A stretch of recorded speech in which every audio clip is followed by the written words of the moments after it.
Bonjour à tous et bienvenue sur AidBTS-MCO. Aujourd'hui, on va réviser ensemble quelques notions sur le club AidBTS-MCO qui est mon deuxième site internet où vous retrouvez des vidéos, des cours, des exercices. En tout cas, c'est un outil qui vous permet de préparer et de réviser pour vos examens du BTS-MCO. Donc là, vous avez toutes les matières qui sont en haut. Donc si vous voulez devenir membre, c'est le premier lien en description. Sinon, vous avez aussi des fiches de révision qui sont disponibles que vous pouvez compléter sur AidBTS-MCO. Donc ça, c'est le deuxième lien en description.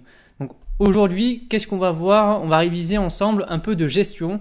Donc après, c'est très simple. Une fois que vous êtes devenu membre du club AidBTS-MCO, donc qui est à ce niveau-là, donc après, vous avez juste à vous connecter avec votre compte et ça vous permet d'avoir accès à l'ensemble du site pour avoir accès au contenu. Donc je me suis connecté à mon propre compte pour que l'on puisse ensemble réviser, pour que l'on puisse faire cette vidéo et pour que l'on puisse voir des notions à réviser pour votre examen. Je pense qu'on va aller faire un peu de gestion opérationnelle. Alors soit vous allez dans les onglets et après vous retrouvez tout le contenu avec tous les thèmes, ou sinon directement ici vous avez une loupe et par exemple si on veut voir, moi je veux voir la prévision des ventes par exemple. Donc il va trouver directement toutes les pages de cours, d'exercices, de vidéos qu'il y a sur le site. Donc après, il n'y a plus qu'à aller voir ce qui nous intéresse. On va passer directement par l'onglet du site, donc gestion opérationnelle, et on va aller dans le thème 4, du coup, prévoir les ventes. Donc on arrive dans le thème 4, donc après vous retrouvez bien sûr des vidéos, certaines sont déjà disponibles sur YouTube, mais sinon vous avez plus de 500 vidéos de cours, dont des centaines qui ne sont pas encore disponibles sur YouTube. Donc c'est là l'intérêt aussi du club, c'est que vous avez accès à des choses que personne d'autre ne peut voir. Et on se retrouve du coup avec sous les vidéos, des fois vous avez aussi des pages supplémentaires qui ont été créées, ça peut être des cours, des exercices. Donc là on va s'intéresser à la prévision des ventes. Et par exemple, on va commencer par quelles sont les méthodes de vente existantes aujourd'hui qui sont intéressantes à avoir en BTS et à maîtriser pour votre examen. Donc, vous pouvez lire par exemple la vidéo, mais sinon, on va voir directement le cours. Donc, le cours sur la prévision de vente. Donc, après vous avez différents liens dans cette page pour pouvoir aller vers ce qui est intéressant pour vous. Mais sinon, là, après, vous retrouvez le cours que j'ai moi-même fait, bien entendu. Il y a plusieurs types de prévision de vente, c'est ça qu'il faut retenir.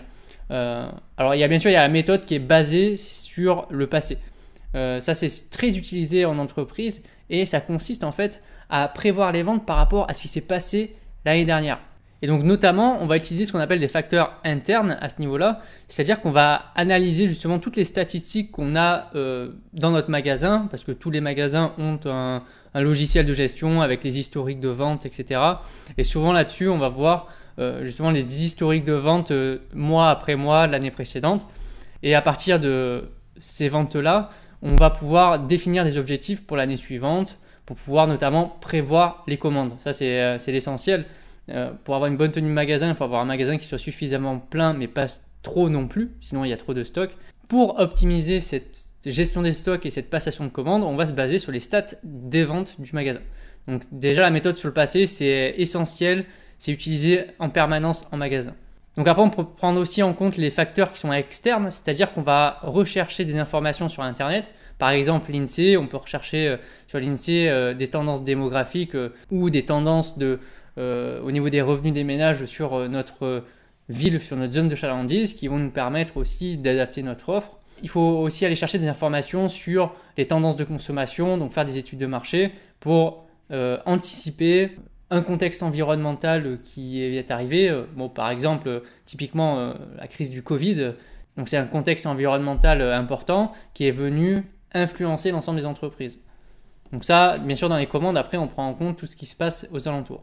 Il y a plusieurs méthodes de prévision. Donc déjà, lors de l'examen, souvent, il y a deux possibilités qui peuvent se passer.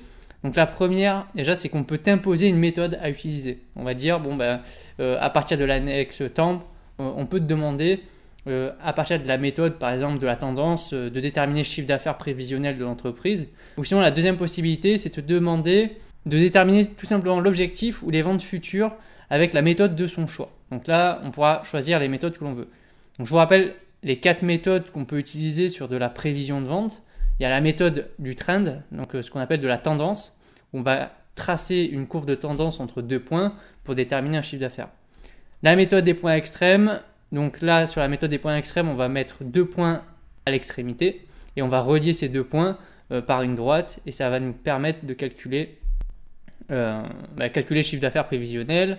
La méthode de Maillère, c'est sous le même principe, on va tracer deux points sur notre graphique et on va déterminer une courbe de tendance. Et la méthode des moindres carrés, un peu plus complexe, ça demande des formules de calcul supplémentaires.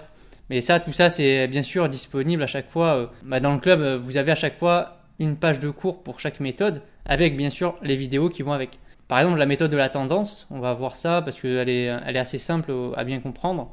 La méthode de la tendance, on va voir en pratique, parce que je pense que c'est ce qui vous intéresse le plus. En pratique, la première étape, c'est qu'on va avoir un tableau des ventes. Par exemple, voici un tableau des ventes de l'entreprise de 2010 à 2019. Donc on a nos ventes en chiffre d'affaires qui sont à ce niveau-là. Donc l'objectif de l'exercice, c'est de déterminer le chiffre d'affaires de l'entreprise pour 2019. Donc on se place en 2018 et on se demande, l'année prochaine, quels vont être les objectifs de chiffre d'affaires. On voit que la tendance est plutôt haussière, donc a priori, ça sera plus de 98 000 euros qui était celui de 2018. Donc une fois qu'on a déjà bien pris en compte ce tableau, qu'on l'a fait ou qu'il est déjà présent dans nos annexes, on va devoir associer des coordonnées à chaque année.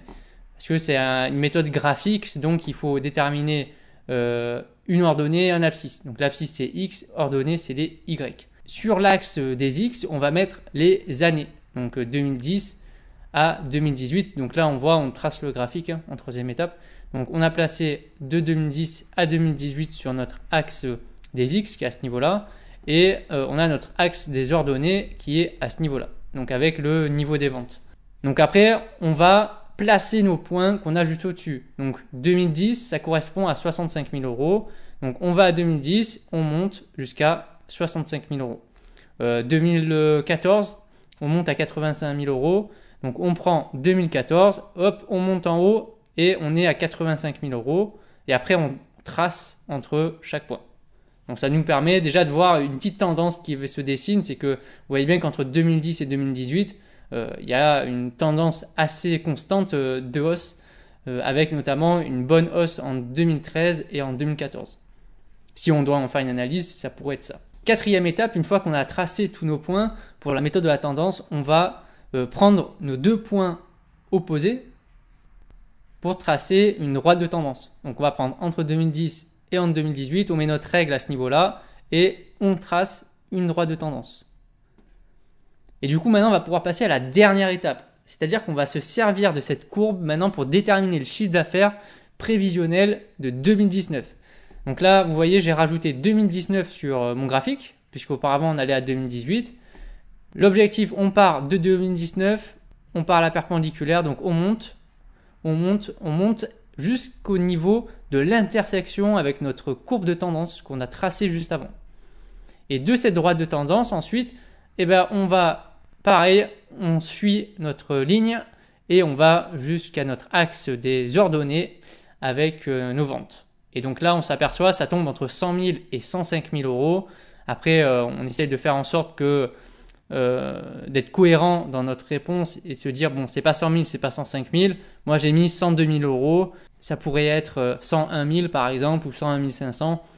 Ça c'est un peu l'inconvénient de cette méthode graphique pour déterminer le chiffre d'affaires prévisionnel, c'est que on n'a pas une grande précision parce que là vous voyez bien typiquement entre 102 000 et 101 000 on ne sait pas trop quoi mettre.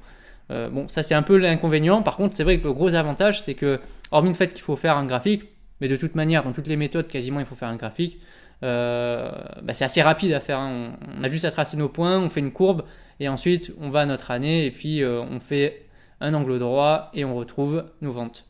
Donc c'est une méthode qui est vachement simple. Donc après évidemment en vidéo aussi vous retrouvez des explications, des exemples qui reprennent ce qu'on a vu dans le cours.